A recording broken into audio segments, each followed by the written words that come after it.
دیکھیں جی، آج شوال المکرم کی 5 تاریخ ہے 1440 ہجری۔ ہر عید پہ کوشش ہوتی ہے کہ کچھ نہ کچھ میسج امت تک پہنچایا جائے۔ تازہ تازہ رمضان المبارک کا مہینہ گزرا ہے اور عبادت کی وجہ سے دل بھی پسیچے ہوتے ہیں، بات سمجھ بھی آ جاتی ہے۔ باتیں کرنے کو تو بہت زیادہ ہیں، لیکن ایک کریٹیکل بات جو آج صبح میرے ذہن میں آئی وہی آپ کے ساتھ شیئر کر لیتا ہوں۔ قرآن حکیم میں ایک آیت ہے، سورہ الاعراف کی آیت نمبر 179۔ یہ قرآن حکیم میں چند سخت ترین آیات میں سے ہے، اور اس میں اللہ تعالیٰ کی طرف سے ایک بہت بڑا یونیورسل ٹروتھ اور بڑی ہی ایک ڈینجرس خبر انسانیت تک پہنچائی گئی ہے۔ اعوذ باللہ من الشیطان الرجیم، بسم اللہ الرحمن الرحیم۔ وَلَقَدْ ذَرَأْنَا لِجَهَنَّمَ كَثِيرًا مِنَ الْجِنِّ وَالْإِنسِ، اور بے شک جنوں اور انسانوں کی اکثریت ہم نے پیدا ہی دوزخ کے لیے کی ہے۔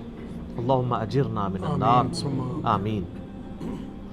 لیکن یہ اللہ نے کوئی ظلم نہیں کیا، بلکہ اللہ تبارک و تعالیٰ نے اس کی ریزن بھی بتائی ہے۔ یہ اللہ کا ایکسپرٹ اوپینین ہے کہ یہ جو انسانیت اور جنات یہاں پہ آباد ہوئے ہیں، ان میں سے الٹیمیٹلی اکثریت دوزخ میں ہی جائے گی، بڑے کم لوگ ہوں گے جو جنت میں جانے میں کامیاب ہوں گے۔ جو سورۃ العصر میں بھی آیا، والعصر ان الانسان لفی خسر، زمانہ گواہ ہے اس بات پہ کہ ساری انسانیت گھاٹے میں ہے، سوائے ان لوگوں کے جو ایمان لے آئے، نیک اعمال کیے اور نیکی کی تلقین کرتے رہے اور صبر کی تلقین کرتے رہے۔ اس کے علاوہ پوری کی پوری انسانیت گھاٹے میں ہے۔ اور دیکھ لیں، زمانہ گواہ ہے کہ حضرت نوح علیہ السلام کے مخالفین تباہ و برباد کر دیے گئے، صرف 78 لوگ جو ہیں وہ کامیاب ہوئے۔ حضرت لوط علیہ السلام کی 2 بیٹیاں ان کے ساتھ بچائی گئیں، ان کی اپنی بیوی بھی، اور پوری قوم تباہ کر دی گئی۔ پوری انسانیت گھاٹے میں چلتی آ رہی ہے، سوائے ان لوگوں کے کہ جو ایمان لے آئیں گے، نیک اعمال اختیار کریں گے اور حق بات کی تلقین کریں گے اور صبر کی۔ یہاں پہ سورہ الاعراف کی آیت نمبر 179 میں ہے کہ بے شک جنوں اور انسانوں کی اکثریت پیدا ہی دوزخ کے لیے ہوئی ہے، وَلِعَوْذُ بِاللَّهِ تَعَالَى۔ لَهُمْ قُلُوبٌ لَا يَفْقَهُونَ بِهَا، ان کو ہم نے دل دیے تھے، عقل دی تھی، لیکن وہ اس سے سوچتے ہی نہیں ہیں۔ وَلَهُمْ أَعْيُنٌ لَا يُبْصِرُونَ بِهَا، ان کو ہم نے آنکھیں دی تھی، لیکن آنکھوں سے دیکھنے کا سا دیکھنا نہیں دیکھتے، عبرت نہیں پکڑتے۔ وَلَهُمْ آذَانٌ لَا يَسْمَعُونَ بِهَا، اور ان کو ہم نے کان دیے تھے، لیکن سننے والا سنتے ہی نہیں ہے۔ أُولَئِكَ كَالْأَنْعَامِ بَلْ هُمْ أَضَلُّ، ایسے لوگ چوپایوں کی مانند ہیں، بلکہ ان سے بھی بدتر ہیں، جو اپنی عقل، آنکھیں اور کان استعمال کر کے حق بات تک پہنچنے کی کوشش نہیں کرتے۔ أُولَئِكَ هُمُ الْغَافِلُونَ، ایسے ہی لوگ ہیں جو اصل میں غافل ہیں۔ تو اللہ تعالیٰ نے یہ یعنی اس میں ایک غیبی خبر دے دی ہے کہ الٹیمیٹلی یہ ہونے والا ہے۔ مطلب کیا کہ اب جس نے تیاری کرنی ہے وہ خود تیاری کر لے۔ اس کو میں ایک مثال سے سمجھاتا ہوں کہ اس وقت تقریباً یہاں پہ 80 کے قریب لوگ بیٹھے ہیں، اور میں یہ کہوں کہ میں ایک گولی چلاؤں گا جس کو بھی لگ جائے، تو ہم میں سے کیا ہر شخص یہ سوچے گا کہ یار ایک ہی گولی ہے، 80 بندے ہیں، کسی اور کو ہی لگے گی، ضروری ہے مجھے ہی لگنی ہے؟ ایسا تو کوئی نہیں سوچے گا، سب دڑکی لگا دیں گے۔ لیکن آخرت کا معاملہ کیا ہے؟ بخاری اور مسلم دونوں کی حدیث ہے، متفق علیہ، کہ آدم علیہ السلام کو حکم ہوگا کہ جنتیوں اور دوزخیوں کو الگ کرو۔ حضرت آدم علیہ السلام پوچھیں گے کہ اے اللہ کتنے جنتی اور کتنے دوزخی؟ تو اللہ تعالیٰ فرمائے گا ہر 1000 میں 999 دوزخی اور صرف 1 جنتی۔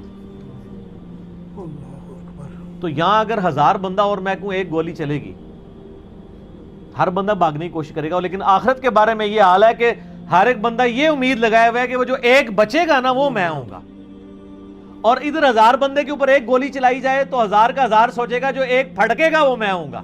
بالکل 180 ڈگری سوچ ہے۔ یا اس کو یوں سمجھے کہ میں کہوں کہ ایک گولی چلاؤں گا، 999 بچ جائیں گے، ایک کوئی لگے گی، کوئی نہیں کہے گا یار 999 بچنے ہیں تو چلو ایک میں بھی ان میں بچنے والوں میں ہوں گا، کہے گا نا کدھر میں ہی نہ پھنس جاؤں۔ اور آخرت میں تو معاملہ بالکل الٹ ہے، بہت کریٹیکل ایشو ہے۔ انسان کو اپنی آخرت کی فکر کرنی چاہیے، اللہ کو سیریس لینا چاہیے. جو لوگ دنیا میں اللہ کو سیریس لیتے ہیں وہی اپنی اصلاح کر لیتے ہیں، ورنہ اللہ تو بے پرواہ ہے. یقین کریں، پوری کی پوری انسانیت دوزخ میں چلی جائے اللہ کو کوئی پرواہ نہیں ہے، پوری کی پوری انسانیت جنت میں چلی جائے اللہ کو کوئی پرواہ نہیں ہے. اور یہ جو اکثر لوگ مثالیں دیتے ہیں کہ جی دیکھیں کوئی ماں اپنے بچے کو کیسے دوزخ میں پھینک سکتی ہے، تو اللہ تعالیٰ تو ماں سے بھی بڑھ کے محبت کرتا ہے، وہ کیسے پھینکے گا؟ بھائی اس لیے پھینکے گا کہ اللہ تعالیٰ کے وہ احساسات نہیں ہیں جو ایک ماں کے ہوتے ہیں. ماں تو اپنی نفسانی خواہش یا محبت کی وجہ سے مغلوب ہو جاتی ہے، لیکن اللہ مغلوب نہیں ہوتا. اللہ تعالیٰ کیا فرعون سے اس کی ماں سے بڑھ کے محبت کرتا ہے جو اس کا باغی ہے؟ یہ محبت تو ان لوگوں کے لیے جو اس کے تابع فرمان ہو. جو اللہ کے دشمن ہیں ان کے بارے میں تو اللہ تعالیٰ فرماتا ہے انا من المجرمین منتقمون، ہم مجرموں سے انتقام لے کے چھوڑیں گے. ان کے لیے یہ معاملہ نہیں ہے. ہمیں تو یہ بتایا گیا ہے کہ اللہ تعالیٰ ایک بوڑھی نانی اماں ہے جس نے یہ ایک نعوذ باللہ ایک سسٹم چلایا ہوا ہے، اینڈ پہ سب کچھ چھوڑ دے گا. نہ، اگر یہ بات ہوتی تو انبیاء کرام علیہ السلام کی تعلیمات اس طرح کی نہ ہوتی کہ لوگ جو ہے وہ کیجول زندگی گزارنا شروع کرتے ہیں. بڑی سٹرکٹ تعلیمات ہیں. جامع ترمذی میں حدیث ہے کہ سیدنا عثمان غنی رضی اللہ تعالیٰ عنہ علیہ السلام کے بارے میں آتا ہے کہ وہ جب کبھی قبرستان جاتے تو اتنا روتے کہ ان کی داڑھی آنسوؤں سے تر ہو جاتی. تو اصحاب پوچھتے کہ آپ کے سامنے جب جہنم کا ذکر ہوتا ہے آپ پہ اتنی خشیت طاری نہیں ہوتی، لیکن قبرستان میں قبر کے سامنے یہ معاملات آپ کے ساتھ کیوں ہوتے ہیں؟ تو انہوں نے کہا کہ میں نے نبی علیہ السلام سے خود سنا تھا کہ قبر آخرت کی منزلوں میں سے پہلی منزل ہے، جس کی یہ منزل پھنس گئی اس کی اگلی منازل مشکل ہو جائیں گی، اور جس کی یہ منزل آسان ہوئی اس کی اگلی منازل آسان ہوتی چلی جائے گی. یہ وہ شخص کہہ رہا ہے جسے 3 دفعہ جنت کی بشارت ملی ہوئی ہے. ہمارے پاس کوئی جنت کا ٹکٹ نہیں ہے اور ہماری بے پرواہی اپنے عروج کے اوپر ہے. اسی کو پنجابی میں کہا جاتا ہے نا، عقل نہ ہوئے تے موجیں ہی موجاں، عقل ہوئے تے سوچیں ہی سوچاں. جسے عقل نہیں ہوگی وہ موجیں مارے گا کیونکہ اسے پتہ نہیں ہے نا، لیکن جسے عقل ہوگی وہ سوچے گا کہ یار یہ معاملہ تو بڑا خطرناک ہونے والا ہے. صحیح بخاری میں حدیث ہے، نبی علیہ السلام نے فرمایا آپ ایک جگہ سے گزرے، کچھ اصحاب آپس میں یعنی ہنسی مذاق کرتے ہوئے ہنس رہے تھے، تو آپ کھڑے ہو گئے. آپ نے فرمایا جو کچھ میں جانتا ہوں نا اگر تم جان لیتے تو بہت کم ہنستے، زیادہ رویا کرتے. بہت سیریس کیس ہونے والا ہے. صحیح مسلم میں حدیث ہے، آپ علیہ السلام فرمایا میں نے ارادہ کیا کہ میں اللہ سے دعا کروں کہ تمہیں عذاب قبر سنوا دے. دکھانے والی تو کہانی ختم سر، سنوا دے. لیکن مجھے ڈر ہوا کہ اگر تم نے عذاب قبر سن لیا تم اپنے مردوں کو دفنا نہیں چھوڑ دو گے، ایسی خشیت تم پہ طاری ہو جائے گی. لیکن یہ اللہ تعالیٰ نے سب کچھ پردے میں رکھا ہوا ہے سر. صحیح بخاری میں حدیث ہے کہ میت جو ہے وہ چارپائی پہ کلام کرتی ہے. نیک میت کہتی ہے مجھے جلدی جلدی میری جگہ کی طرف لے چلو، اور جو بری میت ہے وہ چیخو پکار کرتی ہے کہ مجھے کہاں لے کر جا رہے ہو. اور نبی علیہ السلام کے الفاظ ہیں صحیح بخاری میں کہ زمین و آسمان کی ہر مخلوق اس کی چیخیں سنتی ہے سوائے جنوں اور انسانوں کے، کیونکہ جنوں اور انسانوں کو اللہ تعالیٰ نے غیب کے پردے میں یہ چیزیں رکھی ہیں نا، اسی کے اوپر تو جنت ہے. ان الذین یخشون ربهم بالغیب لہم مغفرۃ واجر کبیر. جو لوگ بن دیکھے اپنے رب سے ڈرتے ہیں ان کے لیے مغفرت ہے اور اجر کبیر ہے. دیکھ کے تو سب نے مان لینا ہے. پھر سر اس سے بھی آگے اگر آپ چلے جائیں، صحیح بخاری میں یہ حدیث موجود ہے کہ جب میت کو سوالات کے جوابات نہیں آتے نا تو فرشتے اس سے پوچھتے ہیں کہ تجھے سوالات کے جوابات جو نہیں آئے یہ کیا معاملہ تیرے ساتھ ہوا؟ تو وہ کہتا ہے میں تو وہی کہتا تھا جو لوگ کہتے تھے، سن سنا کے سننی، ٹنی پڑھ پڑھا کے سننی نہیں. تو فرشتے کہتے ہیں تو نے خود پڑھ کے سمجھنے کی کوشش کیوں نہیں کی؟ پھر فرشتے اسے ایک گرز مارتے ہیں جس سے وہ زمین کے اوپر بالکل جس کو کہتے ہیں نا پیرلل ہو جاتا ہے، زمین کے خاک بن جاتا ہے. اور اس کی جو گرز کی اگینسٹ اس کی چیخو پکار ہے اس کو جن و انس کے علاوہ تمام مخلوقات سنتی ہے. اگر یہ سن لیں تو ظاہر ہے یہ تو پھر انسان کے بچے نہ بن جائیں.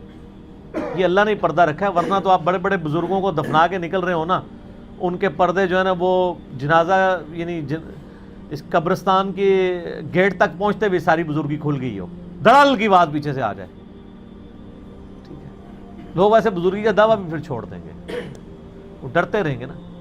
تو یہ اللہ نے پردے رکھے ہوئے ہیں. تو اس عید کے اوپر میں یہی پیغام دوں گا کہ اللہ کو سیریس لیں، اور سیریس لینے کا پھر مقصد یہ ہے کہ یہاں پہ ہمارے سب کانٹیننٹ میں کیا ہوتا ہے، یہاں پہ وہ پی کے والا ہی کام چل رہا ہے، دکھلاوا ہی سارا کے سارا چل رہا ہے.